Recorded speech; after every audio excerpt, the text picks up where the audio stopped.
Hi everyone, I'm Ruchika Abi, a no-code solution architect. Welcome back to my channel.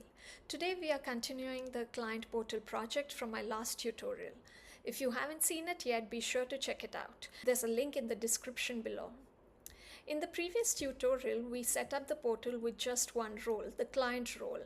As you change the client, you would be able to see different tasks related to the client. In this tutorial, we are going to take it up a notch and add another role, the team role, which can be used by internal team members to add tasks to projects and other communication with their client users. And we are going to add in a lot more features to make it even more powerful. Adding a role to each user is pretty straightforward. I just have to go ahead and add a field called role and specify the role type on it. So it's a client. If this user is a client, I specify client. If this user is an internal team member, I have set it as team. I could use any other name too. And once I've done this, I have to go to the user profile settings and give role in here. What this does essentially is make role available as one of the fields in the user profile for you to be able to control the visibility of features. Let's see how that can be done. Here you see is my projects screen. Now I'm logged in as a team member. If I change it to a client, here you will see a welcome message saying, welcome Sarah, and you see a dashboard. So the way to do this essentially is giving visibility to these components. Let's take a look at that. Here I have the personalized welcome message and I have set the visibility so that only when the logged in user is a client will this message be visible. And the same for the chart. Glide gives me the logged in user profiles values here, and I just have to go ahead and say role and set it to client. Roles in Glide can determine not only whether a user can view a component, but also what specific data they can access within that component. If we change the user from a client to a team member, we are now able to see many more projects. If we go back to the client, we can only see the projects that are for this specific client.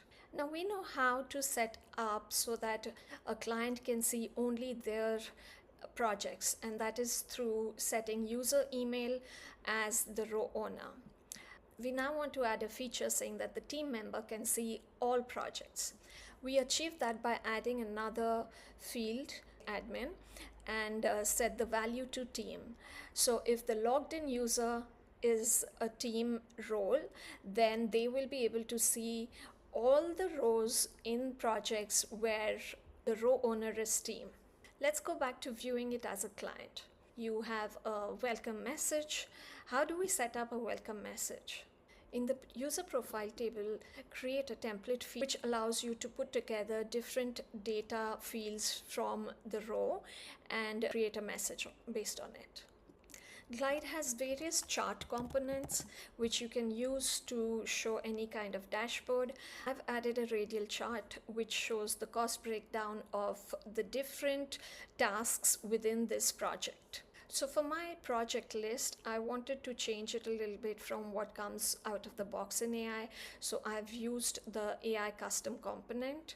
It's pretty amazing. I have been able to give the data points that I want the custom AI component to refer to. Then I uploaded an image which would be similar to what I wanted it to give me. And I kept updating it with prompts based on the results that I was getting. So this is the end look. I think it's pretty good. You can see the title, the image, the budget, and the actual spend on a project. When I click on it, it takes me to the project details screen, which lists out all the different tasks within that project. I want to give my users the ability to add tasks from the client portal itself. Glide gives me a form by default with the add action on a list. I have updated this form. I have removed some of the fields. I've added some of the fields. These are my entry fields, and they have different components for each data type. Date component for a date field, and I've used an image picker component for an image field. Now, there might be some fields which you don't want the user to enter, but then you want them to be set based on which project you are on or who you're logged in as. Glide provides these as screen values or user profile values. So currently I am on a certain project, so any task that I add, I wanted to always have the project ID to be set to that project. How that is done is I will look up the project, which is the value from screen. I select it, and then I go ahead and say add this screen's project ID to the task's project ID. And similarly, I've made sure that the role of admin is added to every task. This is my task detail view. I've added a lot more features to it, and again I have used the AI custom component to really improve how the UX would be. You'll see that here I have just given prompts, text prompts, and made changes to the prompts based on the results I got. I also have a notes component here which allows me to add some notes to this. Now, I don't want this note to be visible to anybody else but myself. So the way to achieve this is in data under tasks, I have created the notes component. And while creating it, I specified that this component is user specific. What this means is that based on the user that's viewing the information, the data may or may not be visible. So if I change the user to a different client, or rather to Team, since Team has access to all tasks, you see that the note by Sarah is no longer visible. Change it back and this is visible. I want to show you this really interesting signature component that Glide provides. Let's say I want to give the client the ability to approve this, but along with that, I want to capture their signature. To do this, I have added an approve button as part of the actions for the title component. If you look at this, it says show the edit screen. Edit screen of which item? Edit screen of the current item, which is the task. So when I click on this, it will bring up the edit screen. In this edit screen, I haven't shown any other detail of the task other than just add signature. All I want is the client to add a signature, let's say, and once they go ahead and submit it, this signature gets added to the database. So I'll submit this. You can see on submit that there's no other action other than just the edit action that gets saved.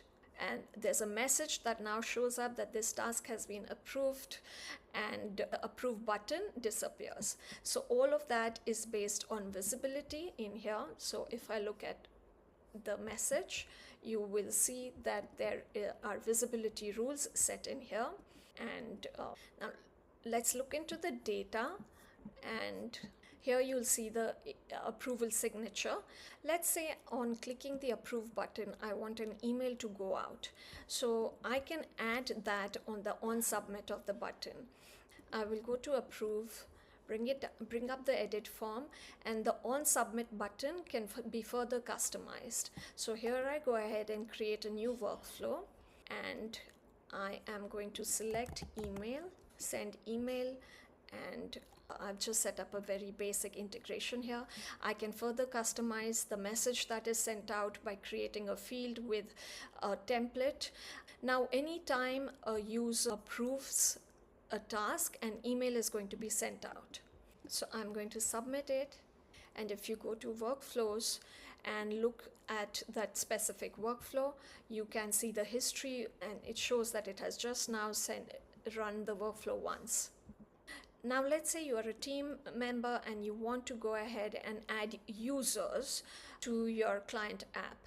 So since I'm now viewing the users tab as a client, I cannot see anything because this tab is going to be hidden from a client. So I'm going to change it to a team member.